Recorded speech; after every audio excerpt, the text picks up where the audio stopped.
How is it going, everyone? It's Caleb here, and today we are going to be talking about Thor. This is the first MCU Thor movie, and I'm excited to talk about it today because this is one of the MCU movies that I've actually watched the most. I've seen this one many times at this point for multiple reasons. I saw it when it first came out, but then I also watched it a ton afterwards because it was constantly on TV back in the day. So I watched this movie a lot, and I actually really enjoy this movie anyways because I do like Norse mythology. I think Norse mythology is really interesting. I really like all mythology. I find all mythology interesting. I find Greek mythology interesting. I find Chinese mythology interesting. Egyptian mythology, all that stuff. I really find all that stuff interesting. So it just makes sense that I would like Thor. And I really do like this movie. And this movie is what kicks off all of the Asgard goodness. This is where you first see Thor. You first get introduced to him, Odin, and his brother Loki, the main characters of this movie, really. And this movie is really all about Thor kind of being disobedient and really finally learning his place and just kind of growing up. It really is kind of a growing up story for Thor because Thor kind of has a spoiled attitude. It's basically his way or the highway. He doesn't really care about what his father has set up for him and his family to protect them, and him for all of the people of Asgard to protect them. He really only cares about himself and what he thinks is right. He doesn't care about whatever deals Odin may have made with the Frost Giants. And that gets him into trouble, because the Frost Giants sneak through and try to steal an artifact, and when they do that, Thor's answer is to go pay them a visit and basically wipe all of them off the face of their planet. So it's up to Odin to basically be to basically be a dad. He has to discipline Thor. So the way he does that is he banishes him. He banishes him to Earth to be a human. So he takes away his god powers. He can't even lift his hammer. When Thor gets banished to Earth, that's when Loki starts working his magic. And Loki was already working his magic behind the scenes and trying to start twisting things and deceiving people to work to his advantage because he wanted to be king of Asgard all along. And his whole goal is to basically become king through a lot of manipulation and a lot of backstabbing. And it doesn't work out, obviously, for him, but that's his goal. That's Loki being Loki, and this is your first taste of Loki in the MCU, and I actually really like this character. I did try to watch his TV series, and I'll have to try to give it another go, because I couldn't really get into his TV series a whole lot, but as just a plain old villain, I actually enjoy him. I think he's really fun, just a really fun, manipulative character, and I always like it that he's never truly good. Like, he may do good things, but in the end, it's always to help himself out, and that's the Loki I prefer. So, I do like this portrayal of Loki. And Loki's trying to do all sorts of things in Asgard. He's trying to become the king. He's trying to basically keep Thor from ever coming back. Odin falls into a deep sleep, and he's basically telling...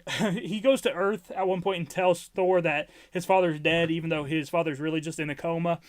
And he's just making up a whole lot of BS to basically keep Thor away. Even telling him that his mom doesn't even want him to come back, even though that's not true at all. His mom had literally just said in a few scenes beforehand that she wants Thor to come back. So Loki is filling Thor with crap even when he's on Earth, and even when Thor has no godlike abilities anymore.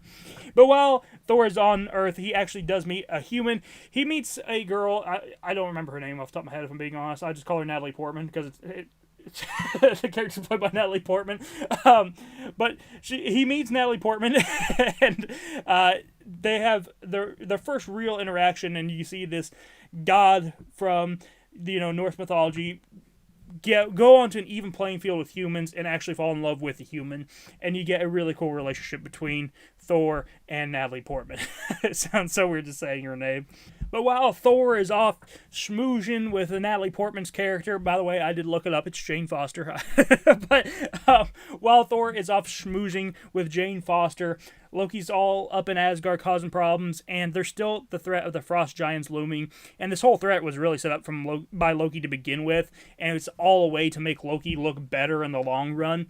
But the Frost Giants don't know that. They think that Loki's just helping him out, but in reality, he's actually just backstabbing everyone at once, which is a very Loki thing to do.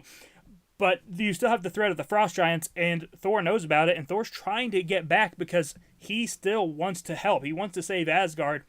And once Loki sends the Destroyer down to try to kill Thor, that's when Thor finally is able to get his powers back because he selflessly, I should say, not selfishly, he selflessly basically puts himself in harm's way to try to save the humans of Earth.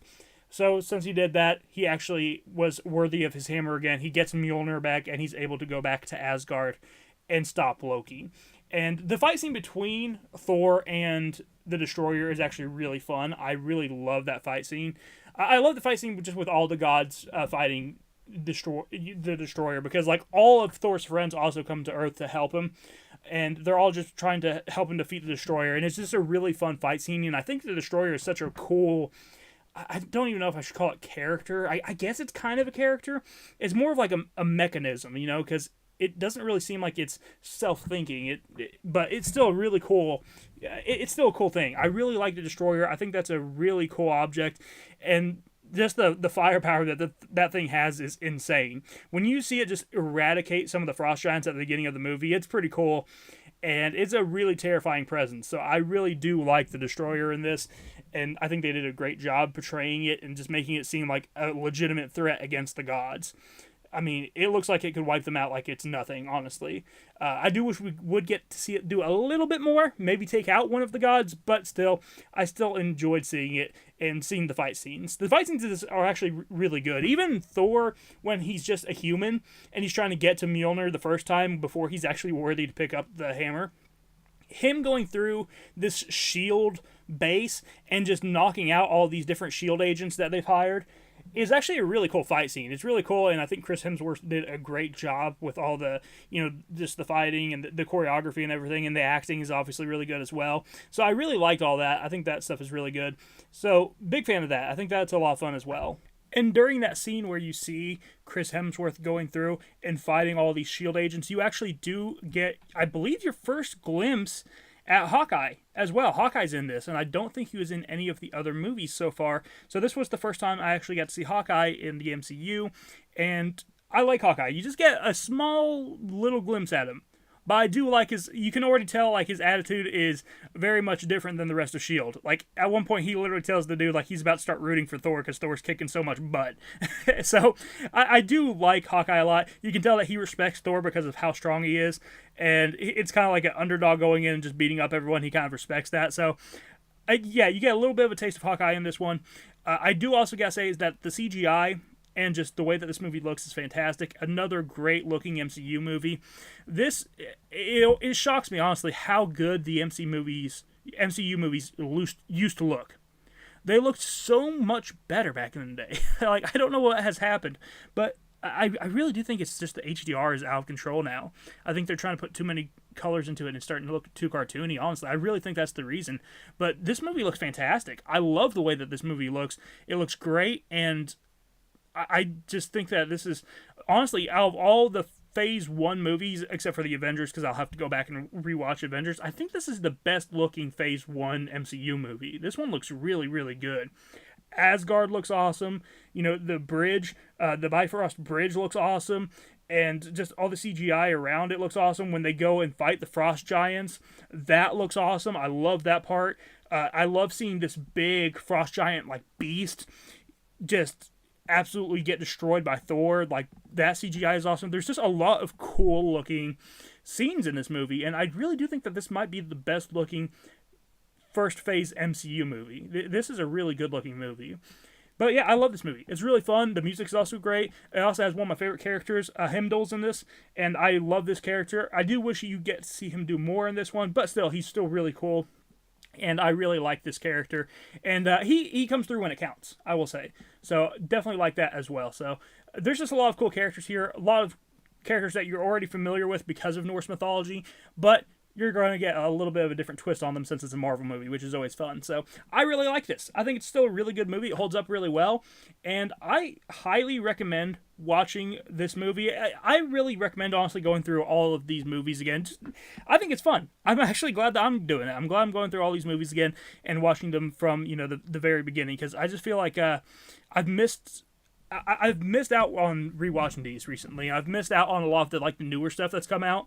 And I would feel weird kind of watching it now because I feel like I would be kind of like patchworking it together. But watching it all again from the start and trying to catch up to everything, has been really enjoyable so far. So I actually really like going through all these, and I hope that you guys enjoy listening to the reviews on them. I kind of just do these for fun. There's really no reason to review the MCU movies at this point, probably, especially these old ones. Like, everyone knows about them, but I just enjoy talking about them, and I think there's other people that like to talk about these movies, and I like meeting people with common interest and talking to people with common interest, and I think it's fun to kind of fanboy out over some of these older movies like that. So, but thank you guys for watching.